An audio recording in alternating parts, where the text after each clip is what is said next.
केंद्र सरकार के अंतर्गत काम करने वाले कर्मचारियों के अच्छे दिन आपका आने वाले हैं, क्योंकि उनके वेतन को लेके 8वां आपका वेतन आयोग का गठन हो चुका है, जहां पर 1 जनवरी 2026 से ये आपका लागू होने जा रही है। तो इसके अंतर्गत कितना आपको परसेंट यहां पर बढ़ोतरी दिखेगा, एक्चुअल में किन्हीं का अगर कोई सैलरी अगर बात करते हैं 40 जा रहा है, तो वो आपका बढ़ के कितना होने का काम करेगा, और इसके साथ ही कौन कौन से आपको और लाभ मिलने का काम करेगा, सारी जानकारी आज के इस अपडेट में लेके आए हैं। लेकिन जरा सोचिए बिहार के उन शिक्षकों के बारे में जहां कोई आपका वेतनमान ही लागू नहीं है। अगर आप शिक्षक वर्ग को हटा देते हैं तो यहां जो आपका चतुर्थ वर्गीय आपका कर्मचारी है उनको भी आपका वेतनमान दिया जाता है। 8वां वेतनमान आपका केंद्र में लागू होने जा रहा है। इसके आपका साल 6 महीना के बाद ही आपका क्या आना राज्य में भी लागू होगा। लेकिन जब बात होगा आपका बिहार के उन शिक्षा व्यवस्था का जहां पर सारे बच्चों को आपका शिक्षित करने का जो श्रेय है, जो जिम्मा है, वो शिक्षक का है, और शिक्षक का ही क्या आना वेतनमान अभी तक आपका लागू नहीं है।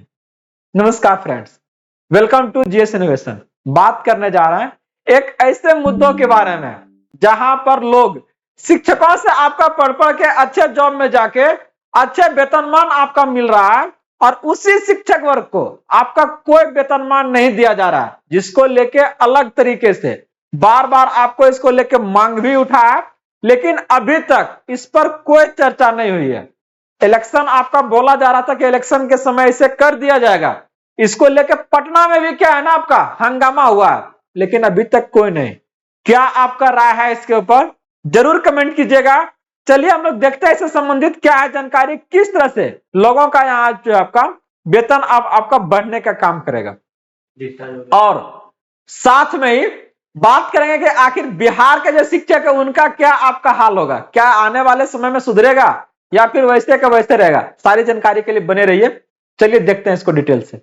तो आगे बढ़ने से पहले इस वीडियो को आप लोग लाइक कर दीजिएगा और अपने भाई बंधुओं के बीच से शेयर कर दीजिएगा, ताकि इस तरह की जानकारी उन्हें भी मिल सके। और अगर आप इस चैनल पे फर्स्ट टाइम है तो इसे जरूर सब्सक्राइब कर लीजिएगा, क्योंकि हम इससे संबंधित सारी सूचना और जानकारी को आपके तक लेके आते हैं, चाहे वो आपका किसी वैकेंसी को लेके हो, चाहे वो आपका किसी स्कूल का नोटिस हो, चाहे वो डीओ का हो, सारी जानकारी को हम लेके आते हैं। और अगर आप चाहते हैं कि इस तरह का आपका अपडेट और नोटिस आपका आपके तक भी पहुंचे, तो आप लोग जीएस लर्निंग जो ग्रुप है वहां से जुड़ जाइएगा।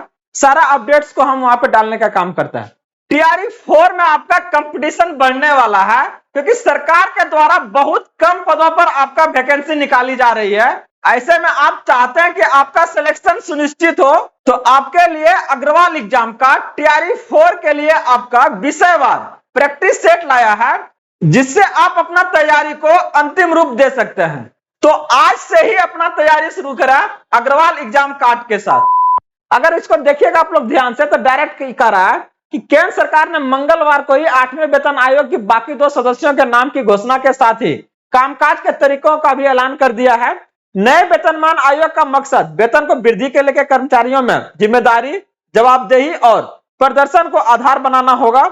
वेतन आयोग कर्मचारियों के वेतन, भत्ते, बोनस, पेंशन और अन्य सुविधाओं में जरूरी बदलाव की सिफारिशों करेगा, ताकि ऐसा वेतन ढांचा तैयार हो जाए जो काम को बेहतर करने के लिए प्रोत्साहित करने वाला और कार्य प्रदर्शन आधारित हो। सारा का सारा चीज तो क्या है ना वेतन पर ही निर्धारित होता है। एक आपका कोई भी कर्मचारी कितना बेहतर तरीके से अपने काम को अंजाम देगा, ये सारा का सारा डिपेंड करेगा कि उसको कितना सैलरी दिया जा रहा है, चाहे उसको किस समय सैलरी दिया जा रहा है। तो यहां से अगर आप देखिएगा तो डायरेक्ट कह रहा है कि अधिसूचना के अनुसार आयोग के अध्यक्ष जस्टिस आपका रंजना प्रकाश देसाई के अलावा प्रोफेसर पुलक घोष अंशकालिक सदस्य और पंकज जैन सदस्य सचिव होंगे। आयोग का मुख्यालय नई दिल्ली में होगा। आयोग की रिपोर्ट 18 महीने के आपका क्या ना अंदर सरकार को सौंपना होगा। अगर पिछले वेतन आयोग की तर्ज पर बदलाव किए जाते हैं तो वेतन और पेंशन में बड़ा इजाफा होगा। अनुमान है कि अगर फिटमेंट फैक्टर बढ़ता है तो 25,000 रुपए की मासिक पेंशन बढ़कर 50,000 रुपया तक हो सकता है। देख रहे हैं इतना बढ़ोतरी होने का आपका काम करेगा। तो क्या है फिटमेंट फैक्टर, इसको भी लेके हम आपके पास आएंगे। लेकिन आज जो जानकारी हम लेके आए हैं कि ये कौन कौन से वो आपका इस कमेटी का सदस्य है, कब तक यह आपका सौंपेगा इस रिपोर्ट को, और फिर से ये आपका कब से ये लागू होने जा रहा है। तो बता दें कि इसका जो रिपोर्ट है आपका 18 महीने के अंदर आपको जारी किया जाएगा। और बात रहा लागू होने का, तो ये आपका 1 जनवरी 2026 से लागू होगा। हो सकता है कि शुरुआत में आपको जनवरी में इसका बढ़ा हुआ वेतन नहीं मिले, लेकिन इसको आपको जोड़ के बाद में फिर से आपको दे दिया जाएगा। यहां पर अगर आप देखिएगा इसको लेके, तो कह रहा आयोग मौजूदा बोनस योजना के साथ सभी भत्तों की समीक्षा करेगा, जो भी आपको दे रहा है, एचआरए है, आपका डी है, जो भी आपको मिल रहा है, और उसकी उपयोगिता तथा शर्तों को देखेगा। जरूरत होने पर गैर जरूरी भत्तों को आपका खत्म किया जाएगा, जो जरूरत नहीं है आपको वो आपका खत्म कर दिया जाएगा। और साथ में नेशनल पेंशन सिस्टम में आने वाले कर्मचारियों के लिए मृत्यु सह सेवानिवृत्ति आपका ग्रेच्युटी की समीक्षा की जाएगी। यहां पर आपका क्या आना है, आपका जो पेंशन मिल रहा है उन लोगों को भी आपका फायदा होने जा रहा है, सिर्फ आपका सैलरी वाले नहीं। जो आपका पेंशन उठा रहा है 5 साल 10 साल से और जिनका बचा हुआ है, तो उन सभी लोगों को क्या ना यहां पर अभी आपका फायदा होने जा रहा है। और तनी मनी नहीं महाराज, ढेर फायदा होगा, ठीक ना। ये बात सही है कि थोड़ा सा बहुत देर से आया है, आज ही नहीं, आपका इसको 2 साल पहले आपका 3 साल आ जाना चाहिए था, लेकिन ये आपका बहुत देर से आया है। लेकिन चलिए, देर से आया लेकिन दुरुस्त होकर आना चाहिए, ज्यादा से ज्यादा थोड़ा सा इस पर हो काम। यहां से अगर आप देखिएगा इसको, तो आगे देखिए क्या करा कि एनपीएस से बाहर पुरानी पेंशन वाले कर्मचारियों के लिए पेंशन और ग्रेच्युटी आपका नियम में भी क्या ना आपका बदलाव की सिफारिश आपका की जाएगी, ताकि लोग को इससे आपका ज्यादा से ज्यादा आपको लाभ मिल सके और अपना जो जीवन है आपका पहले से ही आपका बेहतर बना सके। यहां पर आप नोटिस को देख सकते हैं, जहां पर केंद्रीय मंत्रिमंडल ने 8वें केंद्रीय वेतन आयोग के विचारार्थ विषयों के आपका स्वीकृति दिया है। यह आपका 28 अक्टूबर को रिलीज हो गया था। प्रधानमंत्री श्री नरेंद्र मोदी की अध्यक्षता में केंद्रीय मंत्रिमंडल में 8वें केंद्रीय वेतन आयोग के आपका विचारार्थ विषयों की स्वीकृति दे दी है। 8वां केंद्रीय वेतन आयोग अस्थायी निकाय होगा। आयोग में एक अध्यक्ष, एक सदस्य और एक आपका सदस्य सचिव शामिल होंगे। यह अपने गठन की तिथि से 18 महीने के अंदर अनुशंसा देगी।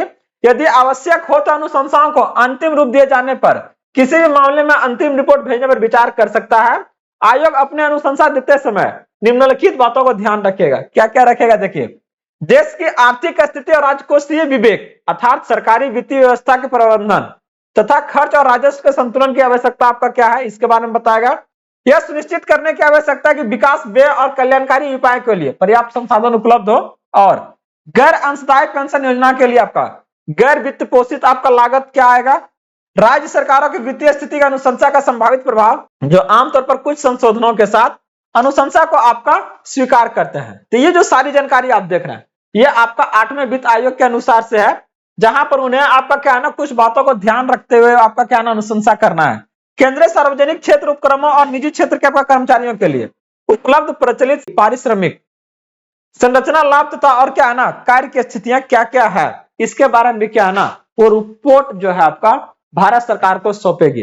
तो क्या है ये, कैसे बढ़ेगा, इससे संबंधित और भी कुछ जानकारी है जो हम आपके तक लेके आएंगे।